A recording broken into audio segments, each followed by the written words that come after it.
Ma'am आपसे हमने कई चीज़ों पे बात किया है, स्किन केयर पे बात किया है, एक्ने पिंपल, इन सब तमाम चीज़ों पे आपसे बात की है।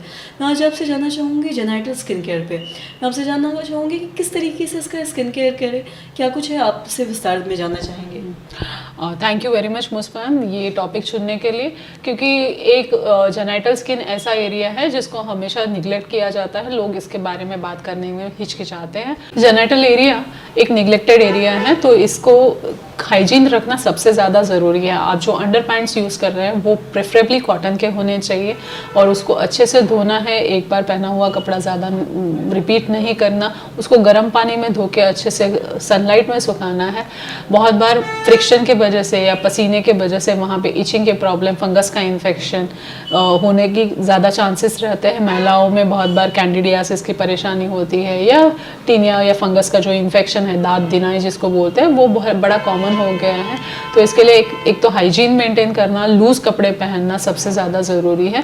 वहाँ पे स्पेशल अगर फीमेल्स के बारे में बात करें तो वी वॉशेस वगैरह आते हैं या जो भी जेनिटल हाइजीन इंटीमेट वॉशेस आते हैं, जनरली उनसे की ज़रूरत नहीं रहती, क्योंकि भगवान ने उस एरिया में कुछ बैक्टीरियाज रखे हैं जो वो एरिया को क्लीन करने का काम करते हैं। तो बहुत ज़्यादा हार्ड सोप यूज़ नहीं कीजिए, जेंटल सोप के साथ, वाटर के साथ उसको क्लीन कर सकते हैं। उसको ड्राई करना सबसे ज़्यादा ज़रूरी है। बहुत बार हम टॉयलेट पेशाब जाते हैं, उसके बाद उस एरिया को ड्राई नहीं करते, तो उसकी वजह से मॉइस्चर उस एरिया में बना रहता है। तो रात के समय में ढीले कपड़े पहनिए और हर बार उसको ड्राई करिए। ड्राई करना बिल्कुल नहीं भूलना है। वो मेल्स के मामले में जो आगे वाला एरिया रहता है उसको पीछे करके अच्छे से क्लीन करना ज़रूरी है, क्योंकि वहाँ पे एक फ्लूइड सिक्रीट होता है जिसके वजह से सफ़ेदपन आना या इरिटेशन होना वगैरह, तो ये सारी समस्याएं हो सकती है। तो इसको क्लीन करना डेली बेसिस पे बहुत ज़्यादा ज़रूरी है। दूसरा ये है कि अगर आपको कोई भी परेशानी होती है, अगर वहाँ पे बम्स है या इचिंग है या पेन हो रहा है या कोई दाने निकल रहे हैं, तो या कोई सेक्सुअली ट्रांसमिटेड इन्फेक्शन है, तो उसका सेल्फ मेडिकेशन मत कीजिए। ये सारी बीमारियों के लिए आप डर्मेटोलॉजिस्ट की सलाह ले सकते हैं, जांचें करा सकते हैं और उस हिसाब से अकॉर्डिंगली ट्रीटमेंट ले सकते हैं। हेयर रिमूवल करने के लिए बहुत बार लोग वहाँ पे वैक्स करते हैं या ट्रिमर का यूज़ करते हैं। तो बहुत सारी चीज़ें हैं। बहुत बार हेयर रिमूवल क्रीम्स वगैरह यूज़ करने की वजह से इरिटेशन, रैशेस वगैरह हो जाते हैं।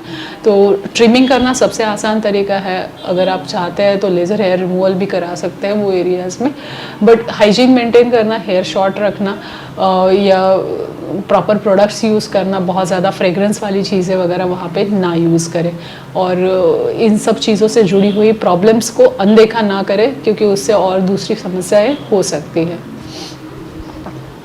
और साथ ही मैं आपसे ये भी जानना चाहूँगी कि जब भी बात जेनिटल की स्किन केयर की आती है या फिर हाइजीन की आती है, तो कई बार लोग उसको अनदेखा करते हैं।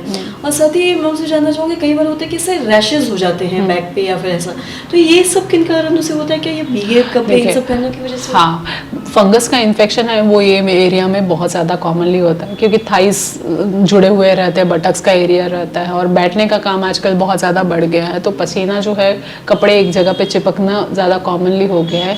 पहले के हिसाब से जीन्स जो है वो कॉमनली लोग यूज़ करते हैं या लेगिंग्स जेगिंग्स ऐसे यूज़ करते हैं, तो उसकी वजह से भी पसीना वो एरिया में ज़्यादा रहता है। और धीरे धीरे फंगस जो है वो हमसे स्मार्ट हो गई है और बहुत ज़्यादा प्रॉपरली मेडिकेशन नहीं करने की वजह से या गलत तरीके की दवाई बहुत समय तक लेने की वजह से वो रेजिस्टेंट हो गई है।